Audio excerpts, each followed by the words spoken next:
देखो, कल हमने कुछ बातें पढ़ी थी कॉम्बिनेशंस के ऊपर। कल हमने कॉम्बिनेशंस के बारे में पढ़ा था कि इंग्लिश में 7 कॉम्बिनेशन है। अगर 2 काम चलते दिख रहे हैं तो आईएनजी और आईएनजी है। एक काम चल रहा है और एक खत्म हो गया तो आईएनजी एंड सेकंड फॉर्म है। जो काम पहले खत्म हुआ वो हेड प्लस थर्ड फॉर्म, और जो बाद में खत्म हुआ वो सेकंड फॉर्म। और 2 काम अगर एक साथ खत्म होते हैं तो वो सेकंड फॉर्म कॉम्बिनेशन है। साथ में हमने क्या पढ़ा था? हमने ये पढ़ा था कि फ्यूचर की पेयरिंग हमेशा किससे होती है? प्रेजेंट टेंस से होती है। ये बातें हमने कल कॉम्बिनेशन में पढ़ ली थी। हेलो नीलम, गीता, अमित, देसवाल, एवरीबॉडी, कैसे हो आप सब? बढ़िया। चलो, ये हमने बातें कल पढ़ ली थी। तो आज अपन क्या कर रहे हैं, थोड़ी प्रैक्टिस करते हैं इसी चीज की। आज अपन क्या करते हैं, इसी चीज की प्रैक्टिस करते हैं।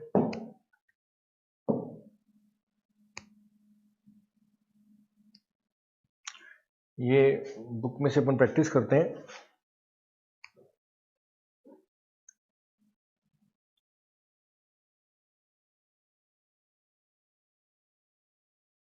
एक मिनट बुक लोड हो जाए, फिर अपन स्टार्ट करते हैं। ओके, जो हमने कल किया था वो सबको समझ आया कि नहीं आया? कल काफ़ी सारा डिस्कशन किया था हमने। आई थिंक आपको सारा समझ भी आया होगा, रिवीजन भी किया होगा। और आपको ये कहा था कि न्यूज़पेपर रीडिंग जरूर करनी है आपने। और आज हम वन वर्ड के भी आगे स्टेप लेके जाएंगे। आपके पास पीडीएफ फाइल आपको मिल गई होगी, वन वर्ड की मिल गई क्या सबको? आप धुरीना ऐप पे जाओ और पीडीएफ की ऑप्शन में क्लिक करोगे तो one word substitution by Mayank sir के नाम से आपको फाइल मिलेगी।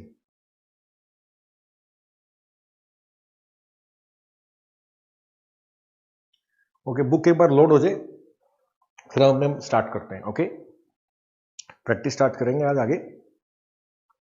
तो थोड़ा रिवाइज कर लेते हैं। अगर काम चल रहा है तो आईएनजी लगेगा, काम खत्म हो गया तो सेकंड फॉर्म थर्ड फॉर्म लगेगी। काम अगर लंबे समय से चल रहा है तो बड़ी helping of has have been, had been, will have been लगेगा। काम जब स्टार्ट हो रहा होगा तो स्टार्टिंग पॉइंट को बताने के लिए सिंस है, और कितने समय से काम चलता रहा उसको बताने के लिए फॉर है। एक हमने ये बात पढ़ी थी कि हर एक वर्ब के रूट वर्ड्स हैं। जैसे अगर काम खत्म हो जाएगा और सेकंड फॉर्म के रूट वर्ड्स थे, जैसे कि सेकंड फॉर्म के रूट वर्ड्स पढ़े थे। ओके, इसमें सर्च हो जाएगा क्या? ओके, 1 मिनट लगेगा, कोई बात नहीं। जैसे हमने सेकंड फॉर्म के रूट वर्ड्स पढ़े थे, एगो, यस्टरडे, ये सब हमने पढ़ा था।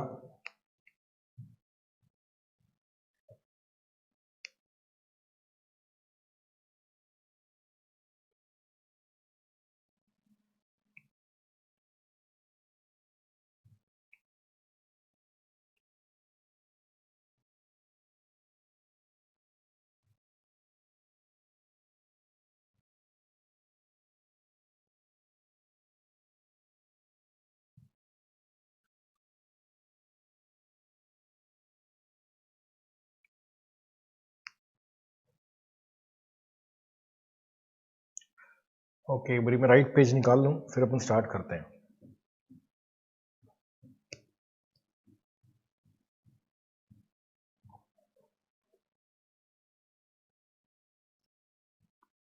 ओके, यहां से मैं स्टार्ट करना है। देखो, अब आपने क्या करना है, मुझे करेक्ट आंसर्स बताने हैं। ओके, बताओ भाई, अब आपने पहला बताना है सिंस आएगा या फोर आएगा।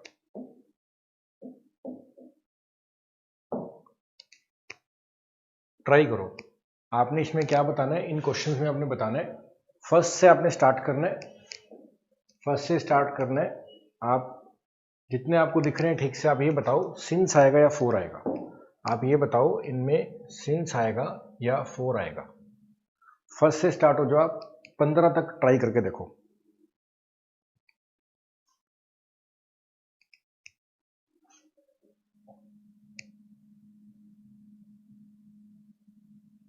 फर्स्ट से स्टार्ट कर दो। आपने पहले 15 के आंसर बताने हैं। 2 मिनट 3 मिनट का टाइम है आपके पास।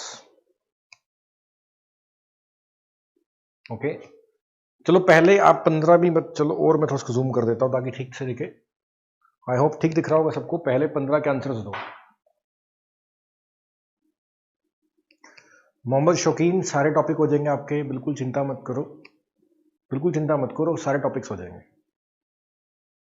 ट्राई करो, बताओ भाई क्या आंसर आएंगे। सिंस आएगा या 4 आएगा, आपने ही बताना है।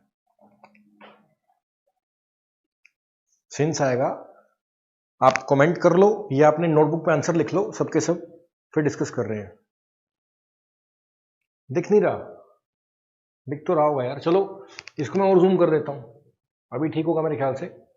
आप पहले 10 के आंसर दे दो, फर्स्ट 10 ट्राई कर लो, अभी दिख रहा होगा मेरे ख्याल से।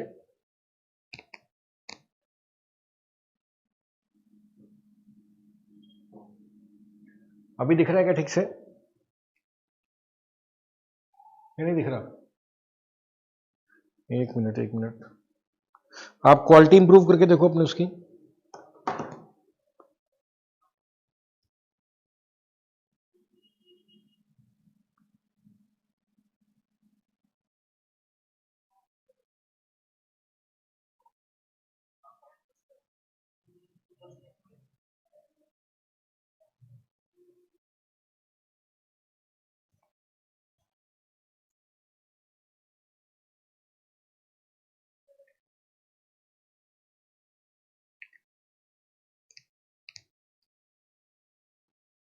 आई थिंक काफी सही होगा। अभी आप ट्राई करो, कोई दिक्कत नहीं है। जो डाउट आ रहा है मैं बोल भी देता हूं, आप ट्राई करो।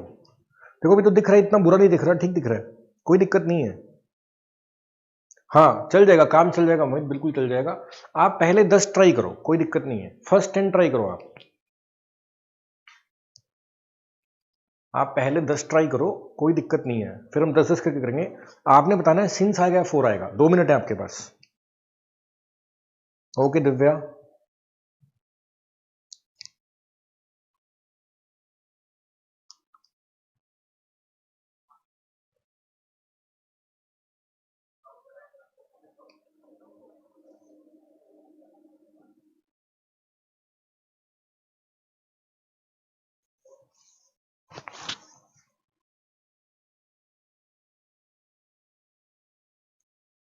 ओके, 1 मिनट और ले लो।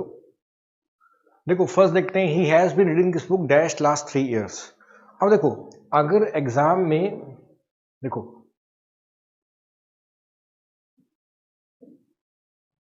एक बार अगर एग्जाम में देखो लास्ट लिखा मिले, क्या लिखा मिले? लास्ट, या लास्ट लिखा मिले या पास्ट लिखा मिले और आगे काउंटिंग पड़ी हो, जैसे 1 लिखा हो, 2 लिखा हो, 3 लिखा हो, और आपसे ये पूछे सिंस आएगा 4 आएगा, तो आंसर विल ऑलवेज बी 4। तो आंसर क्या आएगा? 4 आएगा। ठीक है ना? I think clear. अब देखो आगे क्या है, my younger brother has been sleeping dash 8 hours. अब 8 आवर्स लेंथ है तो इसलिए क्या आएगा? 4 आएगा। My wife has been working dash 5 o'clock this morning. 5 बजे से वो काम कर रही है। तो यहां से हमें स्टार्टिंग पता लग रही है, ये स्टार्टिंग के बारे में बात हो रही है कि काम स्टार्ट कब हुआ था। तो स्टार्ट को बताने के लिए क्या होता है? सिंस होता है। They have not been here dash 2 weeks. 2 हफ्ते एक लेंथ है, इसलिए क्या आएगा? 4 आएगा। Your classmate has been ill dash long time, length, तो इसलिए आंसर क्या आएगा? 4 आएगा। It has been raining dash yesterday morning. कल सुबह से बरसात हो रही है। तो ये कल सुबह क्या दिखा रहा है? मेरे को स्टार्ट दिखा रहा है कि स्टार्ट कब हुई। और जब भी स्टार्ट को बताने के लिए क्या होता है? सिंस होता है। I have been writing this book last November. मैं लास्ट नवंबर से किताब लिख रहा हूं। तो मैंने स्टार्ट कब किया? लास्ट नवंबर में स्टार्ट किया, तो आंसर क्या आएगा? सिंस आएगा। We have been waiting here. हम 1.5 घंटे से इंतजार कर रहे हैं। 1.5 घंटा लेंथ है, इसलिए क्या आएगा? Answer will be 4। Mister Thakur has been living in this town August 1989 से मिस्टर ठाकुर इस घर में रह रहे हैं। तो ये स्टार्टिंग का पॉइंट है। स्टार्टिंग को बताने के लिए क्या आएगा? सिंस आएगा। और I have not seen her dash past 6 month. देखो हमने क्या पढ़ा था? लास्ट पास्ट लिखा है, काउंटिंग आया आगे, यहां पर पास्ट है, आगे काउंटिंग आ गई, तो आंसर क्या आएगा? Answer will be 4। पहले 10 में कोई डाउट है तो बताओ। Is there any doubt in first 10?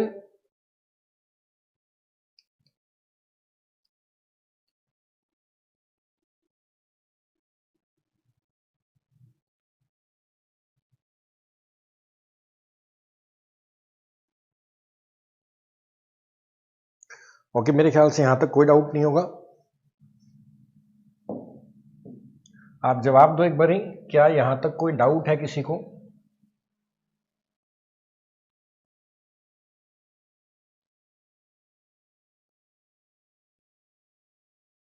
फिर हम आगे चलते हैं।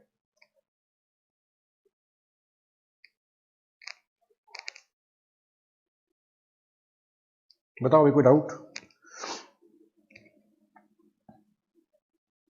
वेद शर्मा फर्स्ट में चेक कर लेते हैं क्या आएगा। देखो फर्स्ट में क्या आ रहा है, वेद लास्ट लिखा हुआ है, लास्ट के आगे 3 लिखा है, तो काउंटिंग है इसलिए क्या आएगा, 4 आएगा। वेद शर्मा आई थिंक क्लियर हो गया होगा आपको। अब देखो, अब आपने क्या करना है, 11 से स्टार्ट करना है और आपने 20 तक करने हैं। Take your time.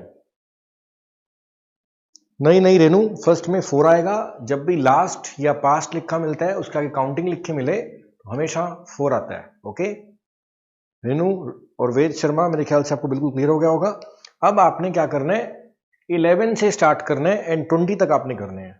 2 मिनट का टाइम है आपके पास, ज्यादा टाइम में दे नहीं पाऊंगा आपको क्योंकि टाइम बहुत कम है, एग्जाम भी पास आ रहा है। जस्ट प्रैक्टिस करनी है, फटाफट बी फास्ट करो। 2 मिनट में डिस्कस करते हैं।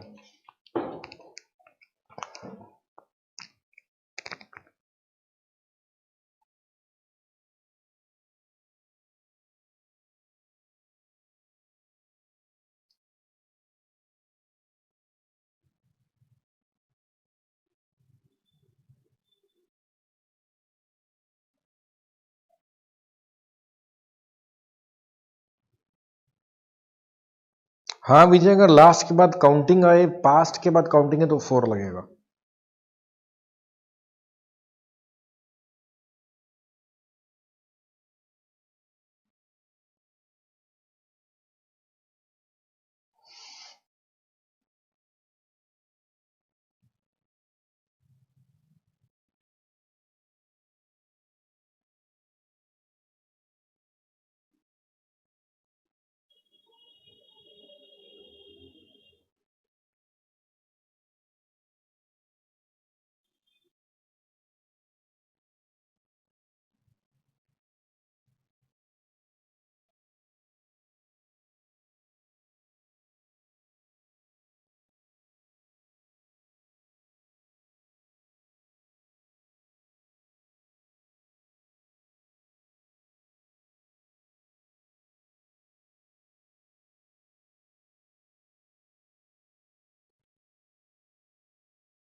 ओके, मेरे ख्याल से आपने सारे कर लिए होंगे, है ना। अब आगे चलते हैं, देखते हैं क्या आंसर है इसके। ओके देखो, फर्स्ट क्या है, the publisher has not seen me dash Sunday. तो संडे की बात हो रही है यहाँ पे, ये संडे लिखा हुआ है तो सिंस आएगा। पहले में क्या आएगा, सिंस। संडे से बात हो रही है। At what that time he had been writing a book dash 4 months। 4 महीने से वो किताब लिख रहा था, तो ये लेंथ है। ये क्या है, लेंथ है। अब ये लेंथ है तो क्या बनेगा, 4। when Mr. Tandon came to the school in 2000, Mr. Jha had already been teaching there dash 5 years। जब मिस्टर टंडन स्कूल में आए सन 2000 में, तो मिस्टर झा वहां पर 5 सालों से पढ़ा रहे थे, तो 5 सालों की लेंथ बन रही है, इसलिए क्या आएगा, answer will be 4। By next October they will have been living here. में अगले अक्टूबर तक, वो मतलब कि 2 सालों के लिए ले रहे, 2 साल हो चुके रहते, तो लास्ट आ गया। लास्ट के आगे काउंटिंग पड़ी हुई है, तो आंसर क्या आएगा आपका, सिंस और 4 में से answer will be 4। You have been here dash Monday. आप सोमवार से यहां पर हैं, तो स्टार्टिंग आ रही है, कब स्टार्ट किया, since Monday.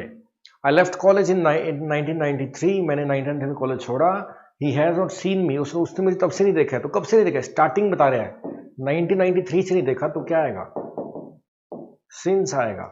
He has worked for us ever dash he left school, वो तब से लेकर हमारे लिए काम कर रहा है जब से उसने स्कूल छोड़ा है, तो ये स्टार्टिंग को इंडिकेट कर रहा है, ठीक है ना, इसलिए क्या आएगा, सिंस आएगा।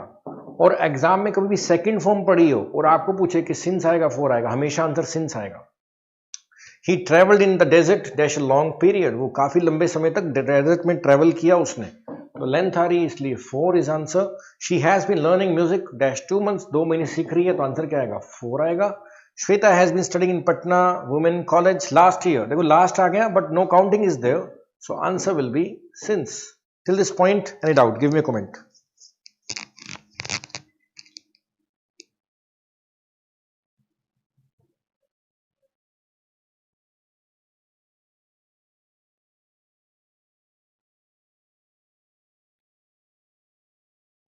यहां तक कोई डाउट है तो आप कमेंट करके बताओ, फिर हम आगे चलेंगे।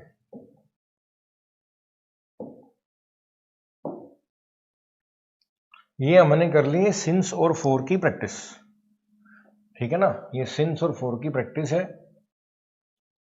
आप घर पे और भी गूगल से प्रैक्टिस कर सकते हो, ठीक है ना। इस बुक का नाम है लूसेंट जनरल इंग्लिश, आप इस बुक को डाउनलोड भी कर सकते हो गूगल से, ठीक है ना, तो वो प्रैक्टिस कर सकते हो आप, इसके अंदर कोई बड़ी बात नहीं है। तो अब हम आगे चलते हैं, थोड़ी सी वो प्रैक्टिस बढ़ाते हैं अपनी।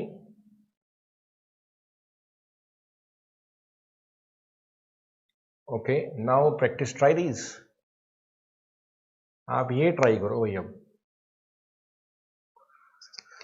ओके, 1 2 3 4 5, आपको बताना है आपका आंसर ए या बी है। Great Ajay, great. जो गलतियां हैं मेरे ख्याल से क्लियर हो गई होंगी अजय आपको। Thank you everybody. अब देखो, अब आपके सामने 5 क्वेश्चन है, आपने बताना है, सेंटेंस पढ़ना है, आपको बताना है आंसर ए या बी है। Simple, very simple. करो, 1 मिनट लो, फटाफट कर दो।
ओके, अब देखो मेरे ख्याल से आपने आंसर्स कर लिए होंगे, चेक करते हैं क्या आंसर्स है।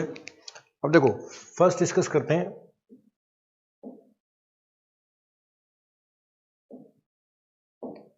देखो पहले में क्या है, देखो he dash to Muzaffarpur yesterday, हमने पढ़ा था अगर येस्टरडे लिखा मिलेगा तो सेकंड फॉर्म लगती है, answer is a. She dash doing her homework for an hour, वो 1 घंटे से अपना काम कर रही, लेंथ आ गई।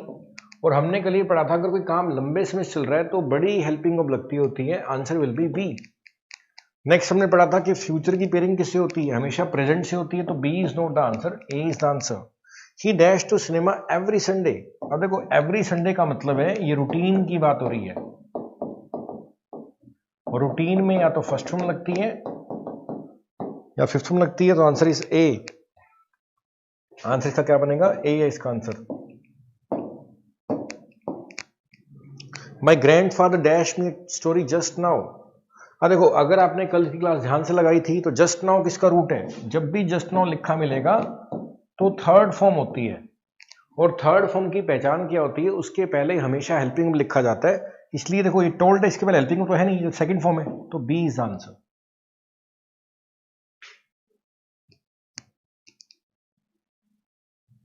आई थिंक ये सब क्लियर हो गया होगा, कोई डाउट नहीं होगा। फिर भी कोई डाउट है तो आप एक बार कमेंट करके बताओ।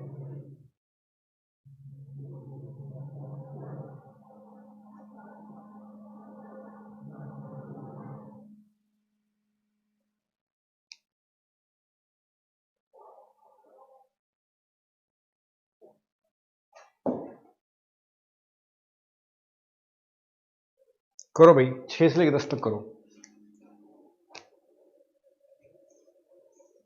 6 से लेकर 10 तक करके देखो।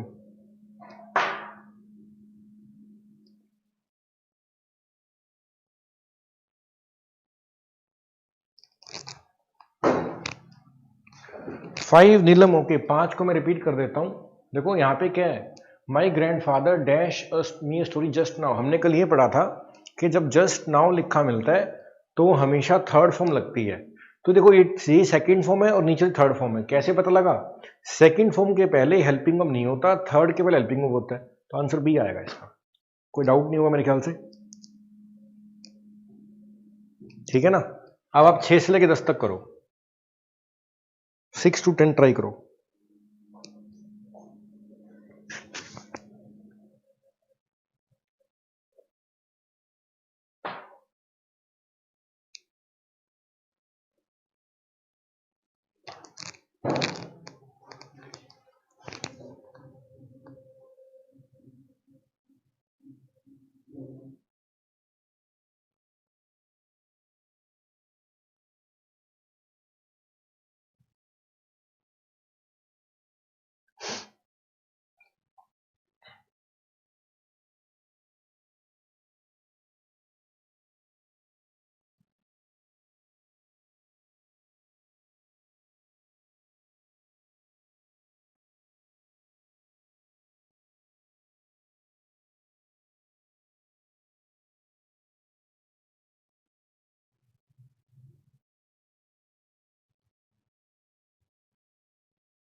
ओके, मेरे ख्याल से आपने यहां तक कर लिया होगा।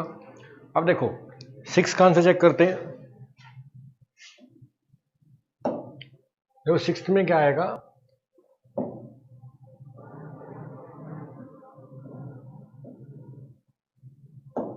सिक्स में क्या आएगा, देखो एगो लिखा हुआ है यहाँ पे, तो सेकंड फॉर्म आ जाएगी।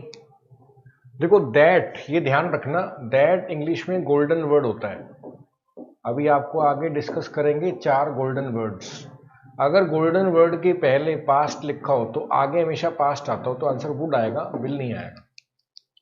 आप 4 गोल्डन वर्ड लिख लो।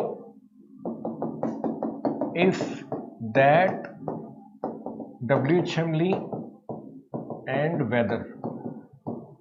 अगर इनके पहले पास्ट होगा तो इनके बाद पास्ट होगा हमेशा, ठीक है ना। तो इसलिए यहां पे गोल्डन वर्ड डेट आ गया, पीछे पास्ट आगे पास्ट, विल नहीं आएगा, वुड आएगा। She had gone to college when I, तो कल हमने पढ़ा था कभी भी हैड प्लस थर्ड फॉर्म आए तो पेयरिंग किससे बनेगी? सेकंड फॉर्म से बनेगी। फ्यूचर की पेयरिंग किससे बनेगी? प्रेजेंट से बनेगी, पास्ट से नहीं बनेगी। It dash rain all day, पूरे दिन से वर्षा हो रही है, तो पूरा दिन लेंथ बन रही है, तो बड़ी हेल्पिंग हो पाएगी, ए आंसर नहीं आएगा।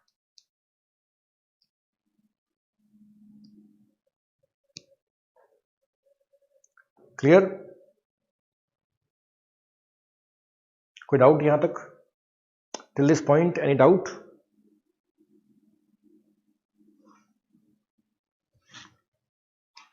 ओके, मेरे ख्याल से यहां तक कोई डाउट नहीं होगा। अब थोड़ी सी प्रैक्टिस। अब देखो, अब ये तो हो गया हमारा आज टेंसेस का प्रैक्टिस, ठीक है ना। अब कल अपन एक स्टेप और आगे जाएंगे टेंसेस के अंदर। कल तो संडे है तो शायद क्लास नहीं होगी आपकी। तो अब अपन क्या कर रहे हैं, वन वर्ड सब्स्टिट्यूशन पढ़ रहे हैं, ठीक है ना। अब पहले मैं कुछ आपसे क्वेश्चंस पूछूंगा, अब आप मुझे बताओ, जिन्होंने क्लास लगाई थी, मगैलोमैनियक क्या होता है? कमेंट करके बताओ, व्हाट इज मगैलोमैनियक। बताओ भी, मगैलोमैनियक क्या होता है?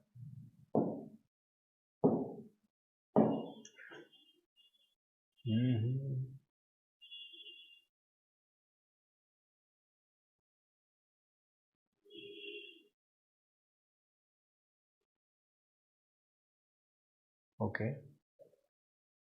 ये फाइल आपके पास आई हुई है?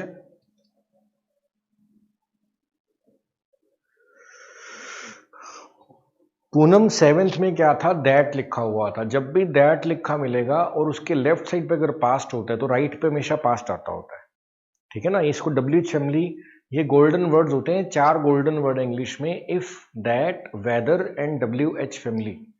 इन चारों वर्ड में लेफ्ट साइड पे कभी भी पास्ट मिले तो हमेशा राइट साइड पे पास्ट होगा, सिर्फ यूनिवर्सल फैक्ट्स को छोड़कर।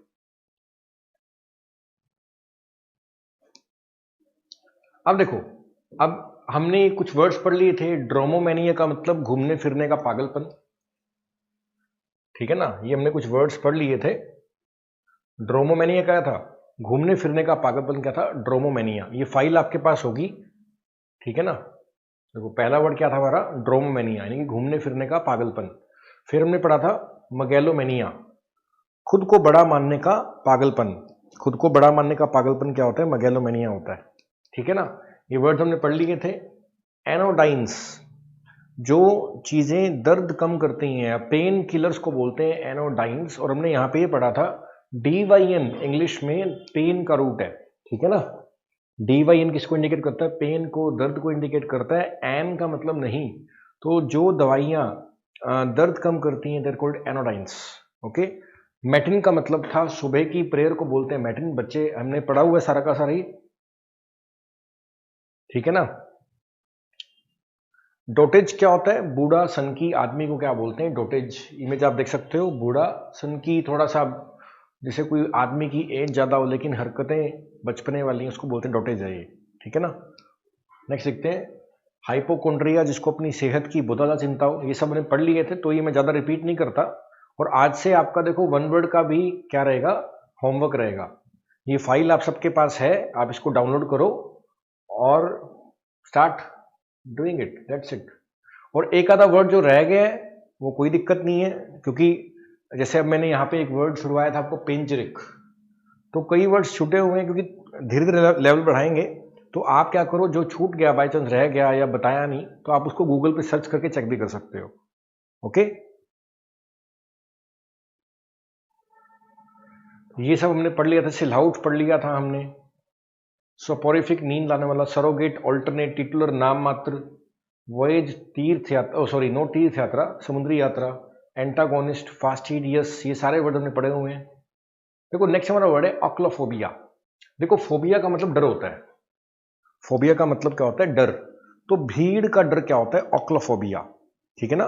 भीड़ का डर क्या होता है, ऑक्लोफोबिया। देखो यहाँ पे कोई मान लो कि बहुत ज्यादा भीड़ में चले जाओ आप, तो आपको डर लगेगा, इतनी सारी भीड़ है, तो ये क्या ऑक्लोफोबिया है। देखो नेल, नेल को आपने याद रखना है डेथ बेल। नेल को कैसे रखना है, डेथ बेल से। आप अपने धुरीना ऐप पे PDF के ऑप्शन में जाओ, वहां पे क्लिक करोगे ना तो आपको मिलेगा one word substitution Mayank sir. तो वहां पे क्लिक करोगे तो ये फाइल आपको मिल जाएगी, ओके। हाँ बिल्कुल अवेलेबल है, बिल्कुल अवेलेबल है। जो भी मैं पढ़ा रहा हूँ उसका PDF आपको दिया हुआ है। आप PDF सेक्शन में जाओ और वहां पे क्लिक करो, वहां पे आपको मिलेगा one word substitution by Mayank sir, okay. तो वहां पे आप डाउनलोड कर सकते हैं। तो नेल का मतलब होता है देखो डेथ बेल। जैसे मान लो किसी को फांसी की सजा देनी है, तो उसके पहले मान लो कोई घंटी बजाएं या बेल बजाएं, तो वो लास्ट बेल होती है, उसके बाद उसको फांसी की सजा हो जाएगी। तो उस बेल को बोलते हैं नेल, KNELL। देखो फ्यूनरल बेल, अंतिम संस्कार करना हो या फांसी देनी हो, तो उस समय जो बेल बजती है, that bell is called death knell. Neelam, reading किया करो, रीडिंग किया करो, ठीक है ना, तो आपको अच्छा लगेगा।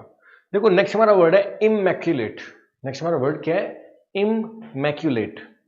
देखो मैक का मतलब होता है निशान, मार्क, MARK। देखो इंग्लिश में क्या होता है, अगर MARK लिखा मिलता है ना, देखो MAC को याद रखो, MARK, तो मार्क का मतलब निशान होता है, इम का मतलब नहीं, इमैक्युलेट, जिसपे कोई निशान नहीं, कोई दाग नहीं, जो पवित्र है, जो शुद्ध है, उसको बोलते हैं इमैक्युलेट है, ठीक है ना, ठीक है ना। उसको क्या बोलते हैं, इमैक्युलेट है। अब आगे चलते हैं, देखो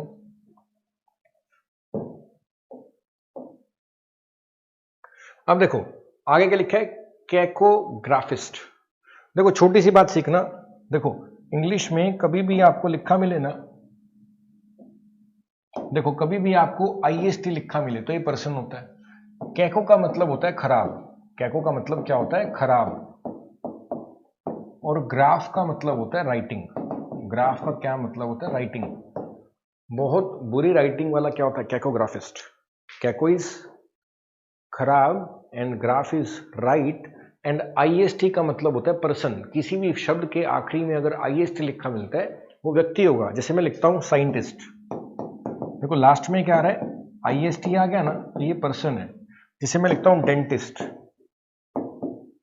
तो लास्ट में क्या आ रहा है? पर्सन है। ये IST आ गया ना, तो पर्सन है। ठीक है ना? तो कैकोग्राफिस्ट क्या होता है? जो मतलब कि बुरी हैंड राइटिंग लिखने वाला है उसको बोलते हैं कैकोग्राफिस्ट। और IST किसी भी वर्ड के आखिरी में लिखा मिलेगा वो हमेशा क्या होगा? पर्सन बनेगा। अब देखो आगे चलते हैं। समझ आ रहा है कि नहीं आ रहा है ये बताओ। हाईब्रो, देखो हाई को हाईब्रो का रखो आईब्रो। देखो हमारे आईब्रोज होते हैं ना, और कई लोग आईब्रो को ऊपर करके रखते हैं, यानी कि वो खुद को बहुत बड़ा मान रहे हैं। तो खुद को बड़ा मानने वाला, अहंकार में रहने वाला क्या होता है? हाईब्रो। ठीक है ना? हाईब्रो। जिसको लगता है कि भी मैं ज्यादा बढ़िया हूं, मैं ज्यादा सुपीरियर हूं, उसको बोलते हैं हाईब्रो है। देखो नेक्स्ट हमारा पॉइंट क्या है? नेम। देखो एमिग्रेंट, एमिग्रेंट को बोलते हैं, देखो दो तीन वर्ड है। एक तो है इमिग्रेंट, एक तो क्या है इसके अंदर? इमिग्रेंट है। देखो ये ना ऊपर हो गया यार। देखो यहां पे वर्ड है हमारा एमिग्रेंट। देखो इसमें दो वर्ड बनते हैं, एक बनता है इमिग्रेंट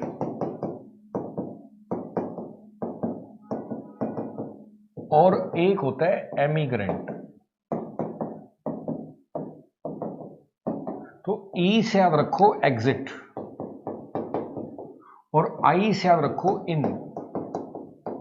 जो हमारे देश में आता है वो इमिग्रेंट होता है, जो देश से जाता है वो एमिग्रेंट होता है। ठीक है ना? नेक्स्ट देखते हैं हमारा पॉइंट, नेम सेक। देखो a person having the name same name. अगर नेम सेक का मतलब है अगर किसी पर्सन का दो लोग हैं, उनका नाम एक है, तो उसको बोलेंगे नेम सेक। या केवल नाम के लिए भी होता है। ठीक है ना? इसको डिस्कस भी कर लेंगे, आप गूगल भी चेक कर लेना नेम सेक क्या है और क्लियर हो जाएगा आपको। मुझे थोड़ा सा इसको पढ़ना पड़ेगा। Person having the same name, same नाम वाला पर्सन नेम सेक है। अगर जैसे इसका और इसका नाम सेम है तो इसका नेम सेक है। फिर भी आप इसको चेक कर लेना। नेक्स्ट क्या है? गैरोलस। देखो गैरोलस काफी इंपॉर्टेंट वर्ड है। पहली बात तो एडजेक्टिव है, कल हमने सफिक्सेस पढ़े थे। ओजुएस आ गया, किसी भी वर्ड के आखिरी में ओजुएस आ जाएगा तो ये गैरोलस एडजेक्टिव बन जाता है। अब हरियाणा के अंदर क्या आता है? क्वेश्चन आता है कि आपको आइडेंटिफाई करना है कि ये शब्द क्या है, एडजेक्टिव है, एडवर्ब है, नाउन है, प्रोनाउन है, ऐसा क्वेश्चन आता है। तो आपने क्या बात ध्यान रखनी है कि किसी भी वर्ड के लास्ट में ओजुएस लिखा मिले तो ये हमेशा एडजेक्टिव होगा। तो गैरोलस का मतलब होता है बातें करने वाला। जैसे आप जैसे तो लड़कियां दो बैठी हुई हैं, बातें कर रही हैं, जिसको बहुत बातें करने का शौक होता है वो गैरोलस होता है। नेक्स्ट हमारा पॉइंट है टोपियरी। देखो टोपियरी क्या होता है? टोपियरी का मतलब होता है जैसे घास को हम काट के कोई सुंदर सुंदर शेप दे दे। आप पार्क में देखते हो कि घास को काट के क्या कोई शेप्स दी हुई है, हट की शेप बनाई हुई है या जानवरों की शेप बनाई हुई है, तो इस आर्ट को बोलते हैं टोपियरी। क्या बोलते हैं? टोपियरी। क्या लिखे? Art of cutting trees and bushes into ornamental shapes. जब पेड़ों को या पौधों को कट करके एक ऑर्नामेंटल शेप दी जाए, this art is called topiary. देखो जैसे आपको देख सकते हो यहाँ पे, आप यहाँ पे देख सकते हो कि अलग अलग शेप्स दी हुई हैं, तो ये टोपियरी है। नेक्स्ट है वैसिलेशन। देखो वैसिलेशन वर्ड को आप याद रख सकते हो ऑसिलेशन से। ऑसिलेट का मतलब होता है जैसे पेंडुलम होता है, पेंडुलम कभी इधर जाता है कभी इधर जाता है, ये ऑसिलेट करना होता है। सेम ऑसिलेट तो पेंडुलम के लिए होता है, ऐसे ही हमारा मन कभी यहां भागता है कभी वहां भागता है, इसको बोलते हैं ऑसिलेशन एंड वैसिलेशन। जब हमारा मन इधर उधर भागता है, this is vacillation. Oscillation and vacillation. तो वैसिलेशन को आप ऑसिलेशन से कनेक्ट करके याद रख सकते हो।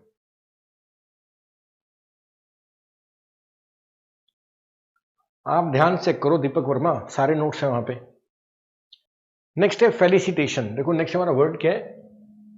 फेलिसिटेट करना। नेक्स्ट हमारा वर्ड क्या है? फेलिसिटेट करना। देखो बधाई देने को बोलते हैं जैसे आप यहां पे देख सकते हो महेंद्र सिंह धोनी की फोटो है, तो ये क्या कर रहे हैं? इनको फेलिसिटेट कर रहे हैं, बधाई दे रहे हैं।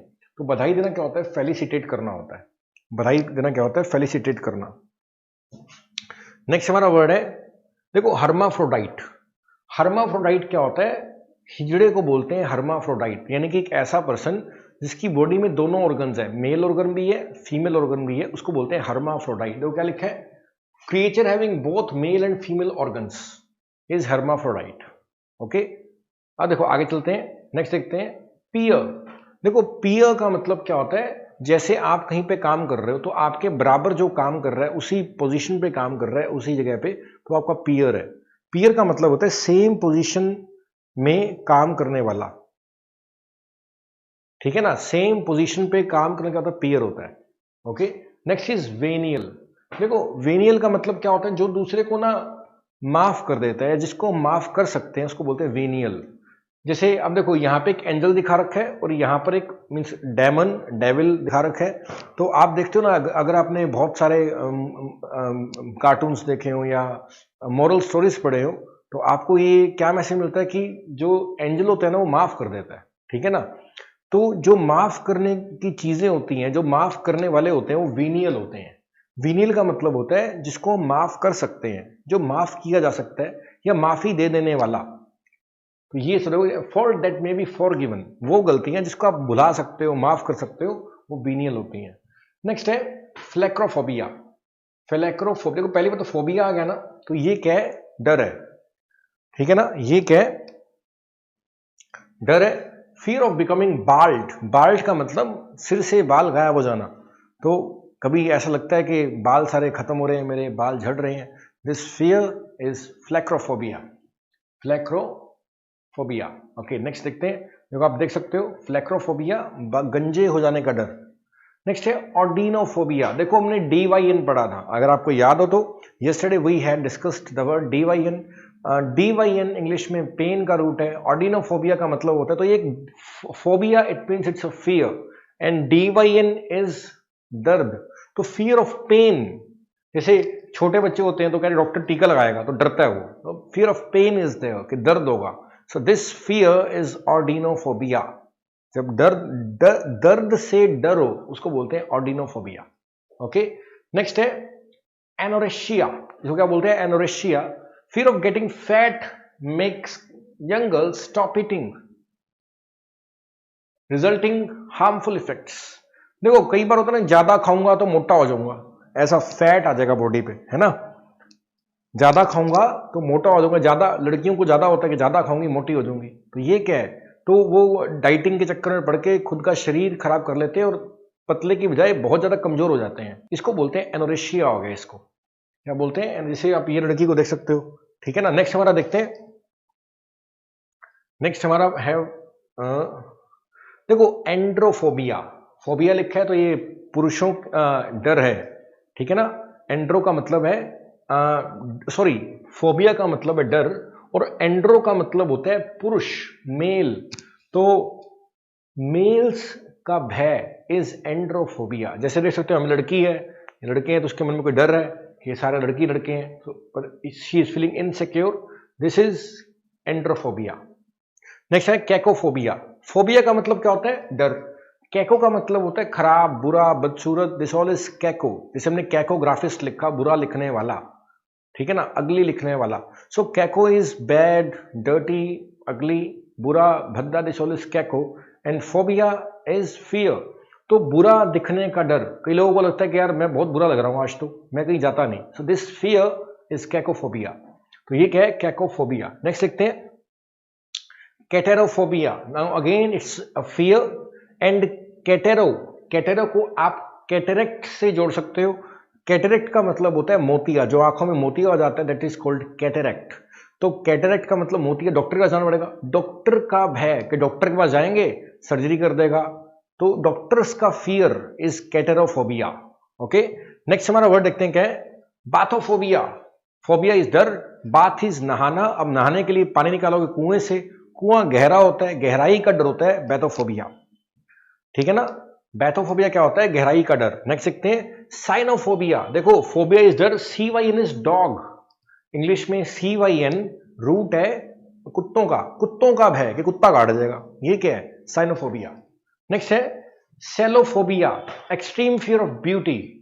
अब ये मेरे को पता नहीं कैसा डर है, लेकिन थोड़ा सा देखो, सुंदरता से डर, बहुत ज्यादा कोई चीज सुंदर हो जाए उसका भय है ये। अब ये थोड़ा सोचना पड़ेगा, क्या आप गूगल पे चेक करना क्या इसका मतलब, ठीक है ना। नेक्स्ट देखते हैं क्या है, डिप्सोफोबिया।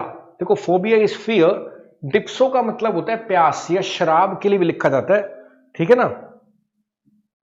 देखो, डिप्सोफोबिया इज कि मैं प्यासा ना मर जाऊं, प्यास का भय इज डिप्सोफोबिया। नेक्स्ट है मोरबिड कंपल्शन ऑफ ड्रिंक। देखो, ड्रिंक का दारू, शराब। मोरबिड का मतलब है कि भी दारू नहीं मिलेगी तो मर जाऊंगा मैं। This fear is dipsomania. Mania का मतलब होता है पागलपन, कि भाई कहीं पागलपन है कि यार दारू तो पीनी पड़ेगी, शराब तो पीनी पड़ेगी, वरना मजा नहीं आएगा या शरीर खराब हो जाएगा। दिस इज पागलपन, इज डिप्सोमेनिया। डिप्सो शराब को भी इंडिकेट करता है, प्यास को भी इंडिकेट करता है। तो डिप्सोमेनिया, बहुत ज्यादा शराब पीने का पागलपन, इसको बोलते हैं डिप्सोमेनिया। और ऐसे लोगों को बोलते हैं डिप्सोमेनिया है ये, ठीक है ना। तो आप ये देख सकते हो डिप्सोमेनिया। एर्गोफोबिया, फोबिया इज डर। एर्गो, देखो ये ERG लिखा है, ERG का मतलब एनर्जी, तो एनर्जी होगी तो काम करेंगे। अब काम करने का भय, अब कई लोग कहते हैं भाई सुबह उठना ना पड़े, काम ना करना पड़े, तो काम करने से बचना, कि काम ना करना पड़ जाए, this fear is ergophobia. Next is gamophobia. Gamy is शादी। अगर आपने क्लासेस लगाई थी, शायद फर्स्ट क्लास में हमने एक रूट पढ़ा था गैमी, जिन्होंने क्लास लगाई थी monogamy, bigamy, polygamy, misogamist. So gam is शादी एंड फोबिया इज फियर, शादी का डर, शादी का भय होता है गैमोफोबिया। नेक्स्ट है जेनोफोबिया। देखो, फोबिया का मतलब होता है डर, जेन का मतलब जन्म, बच्चा पैदा करने से डरना। कई लोग कहते हैं कि बच्चा पैदा हो जाएगा तो रिस्पॉन्सिबिलिटी आ जाएगी, ये हो जाएगा, वो हो जाएगा, जेनोफोबिया। तो जेन का मतलब जन्म होता है, जेनोफोबिया। नेक्स्ट देखते हैं ग्राफोबिया, फियर ऑफ राइटिंग। देखो, ग्राफ क्या, लिखना, तो लिखने का डर। अब जैसे कई बार हमारे डिस्क्रिप्टिव एग्जाम्स होते हैं तो कहते हैं लिखा नहीं जाता यार, तो दिस इज ग्राफोफोबिया, ग्राफोबिया। हेडोनोफोबिया, देखो हेडोनो, देखो इंग्लिश में ना हेडोन जो रूट है, ये ऐश मारने का रूट है। मतलब कई लोग कहते हैं भाई ऐश नहीं मारनी चाहिए, भगवान सजा देगा बाद में, ऐसा फिलोसफी होती है कई लोगों की। तो हेडोन है ऐश, फोबिया इज फियर। तो कई लोग कहते हैं भाई ऐश मारना गलत है, कई लोग क्या बोलते हैं कि ऐश मारना गलत होता है। तो ये जो फियर है कि ऐश मारेंगे तो सजा मिलेगी, दिस इज हेडोनोफोबिया, ठीक है ना। हाइड्रोफोबिया, यहां पे गलत लिखा है फियर ऑफ ट्रेवल, ये मिस्टेक है पीडीएफ के अंदर, तो but the main word is hydrophobia. So hydro is पानी, पानी का डर। कई लोग पानी में जाने से डरते हैं, जंप नहीं करेंगे, तो दिस इज हाइड्रोफोबिया। या जिसको कुत्ता काट जाता है ना, उसको हाइड्रोफोबिया हो जाता है, ठीक है ना। वो पानी पी भी नहीं पाता, तो अगर वो पानी पिएगा ना तो उसका शरीर कांपेगा या उल्टी कर देगा, वो इतना डर हो जाता है। तो हाइड्रो का मतलब पानी का भय हो जाता है कुत्ता काटने से, हाइड्रोफोबिया की प्रॉब्लम हो जाती है। गायनोफोबिया, GYN का मतलब होता है फीमेल, लड़कियां, फीमेल्स, फोबिया, लड़कियों से डरना, ठीक है ना, इसको बोलते हैं gynophobia. Next is lipophobia. Lipo को आप याद रख लो, फैट, एंड फोबिया इज डर, मोटे हो जाने का डर, ठीक है ना। नेक्स्ट हमारा वर्ड देखते हैं लिपोफोबिया। देखो लिपोफोबिया, देखो fear of child birth, again ये उसके जैसा ही है जेनोफोबिया की तरह। मायोसीफोबिया, मायोसीफोबिया का मतलब बच्चे पैदा करने का डर, ठीक है ना। फियर ऑफ चाइल्ड बर्थ, ये मतलब कि प्रेग्नेंट फीमेल्स को लिए रहता है भी बच्चा ठीक से पैदा होगा नहीं होगा, इस तरह का फियर है ये, ठीक है। नेक्स्ट हमारा वर्ड देखते हैं ओफियोफोबिया, एग्जाम में आया हुआ है। फोबिया इज डर, ओफियो को याद रखो कि एक सांप का नाम है ओफियो, तो ओफियोफोबिया। सांपों का डर क्या होता है, ओफियोफोबिया, ठीक है ना। नेक्स्ट देखते हैं हर्पेक्सोफोबिया, फोबिया तो डर है। हर्पेक्सो का देखो यहां पर क्या है, इसकी मतलब कि लूट रहे हैं इसको। तो कई बार ना आपने बहुत सारे पैसे कमा रखे हैं तो आपको लगता है कि यार कोई डाका ना मार ले, कोई लूट ना ले, कोई डकैती ना हो जाए, तो ये डर जो मन में बैठ गया, दिस इज हर्पेक्सोफोबिया, कि दूसरा बंदा लूट ना ले, हर्पेक्सोफोबिया। कैट सेरिडाफोबिया, कॉकरोचेस का से डरना, ठीक है ना। कॉकरोच का डर क्या होता है, कैट सेरिडाफोबिया होता है, ठीक है ना।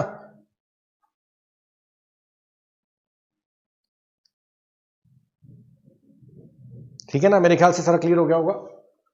नेक्स्ट है निक्टोफोबिया, क्या होता है, अंधेरे का डर। फैज्मोफोबिया, देखो निक्टो तो नाइट से, देखो NYCT है तो NYT नाइट होता है, तो नाइट में अंधेरा होगा, तो निक्टोफोबिया इज अंधेरे का डर। फैस्मोफोबिया, फैस्मो को देखो फंस गए, बीच में फंस गए, PHAS है ना, भूतों के बीच में फंस गए आप, तो क्या है, फैस्मोफोबिया है। तो भूतों का डर क्या होता है, फैस्मोफोबिया। थेनेंटोफोबिया, देखो थेनेंट रूट है मृत्यु का, थेनेंट किसका रूट है, मृत्यु का रूट है, THANANT, डेथ को शो करता है। फोबिया, हाँ, मर जाएंगे इस बात का डर है, ये क्या है, थेनेंटोफोबिया है, ठीक है ना, ये क्या है, थेनेंटोफोबिया है।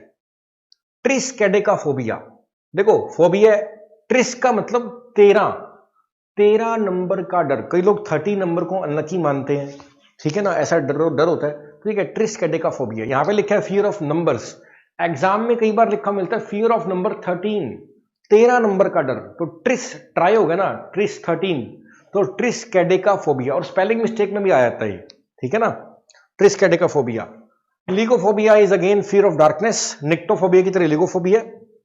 अटैचीफोबिया, अब देखो आपने याद क्या रखना है, मान लो अटैची है आपके पास, एक अटैची खोला तो उसमें फेलियर लिखा हुआ है, फेल हो जाओगे आप, तो ये क्या है, फेल होने का डर। कई लोग पेपर क्यों नहीं देते, क्योंकि लगता है यार फेल हो जाएंगे, कई लोग पेपर देते नहीं है तो क्या लगता है यार फेल हो जाएंगे, तो ये जो डर है पहले ही से सोच रखे फेल हो जाएंगे, इसे पेपर देता ही नहीं, ये क्या है, अटैचीफोबिया है, ठीक है ना। नेक्स्ट देखते हैं जूजोफोबिया, देखो फोबिया तो डर हो गया, जूजो को याद रखो जीसस से, जूजो को याद रखो जीसस से, जीसस मतलब भगवान का एक फॉर्म कह सकते हैं, भगवान कह सकते हैं, गुरु कह सकते हैं, तो भगवान का डर, कहते हैं ना भगवान देख रहा है भगवान सजा देगा, तो भगवान के नाम का डर पैदा करना या भगवान से डरना, ये क्या है, जूजोफोबिया है। अब बताओ यहां तक बताओ समझ आया कि नहीं आया, कमेंट करके बताओ, till this point any doubt, कोई बात यहां तक समझ नहीं आई तो बताओ, इसके आगे कल कर लेंगे। अब देखो ये हमने कितने पेज कर लिए देख लेते हैं, ये हम देख लेते हैं, देखो यहां तक हमने कर लिए जूजोफोबिया तक, कमेंट कर लो फटाफट,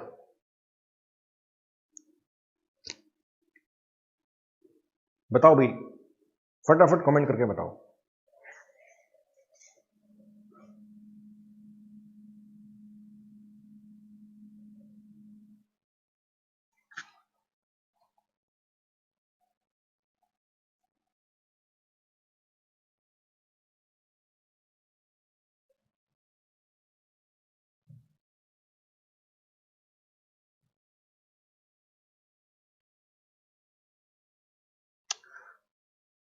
अब देखो कल आपने काम करके लाना है, देखो देखो अपने को काम तो आपको होमवर्क तो देना पड़ेगा, ठीक है ना। अब आपने कल क्या करके लाना है, देखो ये हमने जूजोफोबिया कर लिया, 1 2 3 4 5 6 7 8 9 10 पेज आपने घर से पढ़ के लाने हैं, कल का काम है आपका, कितने, 10 पेज। ये रिपार्टी तक कल आपने पढ़ के लाना है, हम एलेगरी से स्टार्ट करेंगे, ओके। देखो एलेगरी लिखा है और रिपार्टी तक आपने पढ़ के लाना है। अब बोलोगे जी हमसे नहीं पढ़ा जाएगा, देखो भाई ऐसे काम नहीं होता, ठीक है ना, काम तो करना पड़ेगा, ठीक है ना। मैंने पहले कहा था कि भाई काम तो करना पड़ेगा, ठीक है ना। तो कल आप ये वाला काम करके लाना, 10 पेज है, एक पेज पे 2 या 3 वर्ड ही, यानी कि 25-30 है। अगर आपको देखो मैं सारे पढ़ाने लग जाऊंगा ना तो हमारी 25 दिसंबर तो अभी आ जाएगी, 1000 है इसके अंदर, 1000 मैंने लिखे हुए हैं, अपने हाथ से बनाई थी फाइल मैंने ये, ठीक है ना। तो 10 पेज आपका कल का काम है। लीजर का डर नहीं पता मुझे, अभी चेक करके बता दूंगा। हाँ 10 पेज आपके, कल हम एलेगरी से स्टार्ट करेंगे, यहां से इस पिक्चर स्टार्ट करेंगे, बीच वाला आपका काम है। दीपक बुक मिल जाएगी आपको, आप PDF वाले सेक्शन में जाओ, बुक मिल जाएगी, ठीक है ना। आप जाओ PDF वाले सेक्शन में जाओ, आपको बुक मिल जाएगी, ओके। PDF वाले सेक्शन में जाओ, वहां पे लिखा होगा 1 word substitution by Mayank sir, ऐसा लिखा होगा, आप जाओ एंड गेट द PDF। कल आपने यहां तक करके लाना है, रिपार्टी तक, ठीक है ना। तो ये मेरी तरफ से काम खत्म हो गया। किसी को कोई डाउट है, कोई प्रॉब्लम है टेंसेस या वन वर्ड के अंदर, अब आपको कल से मैं टेंसेस का होमवर्क भी दूंगा और इसका होमवर्क भी दूंगा, होमवर्क करके लाने हैं, ठीक है ना। अकेली क्लास से बेड़ा पार नहीं होगा, घर पे काम करना पड़ेगा। फाइन। हाँ पढ़ो, देखो रीडिंग करो, गूगल पे जाओ, इंटरेक्ट करो, चीजों को पढ़ो, ढूंढो, अपने आप याद हो जाएगा, है ना। आप बच्चे नहीं हो ना कि आपको याद करना है, याद तो भाई 5वीं क्लास के बच्चे करते होते हैं, आपको तो खेलना है। जितना खेलोगे उतना समझोगे, खेलो बस, खेल, जितने पंगे लोगे ना उतनी ज्यादा सब्जेक्ट स्ट्रॉन्ग होते, चाहे वो रीजनिंग हो, चाहे जीके हो, चाहे इंग्लिश हो, कोई मैटर नहीं है। बाकी कल करते हैं, ठीक है। Okay, goodbye everybody.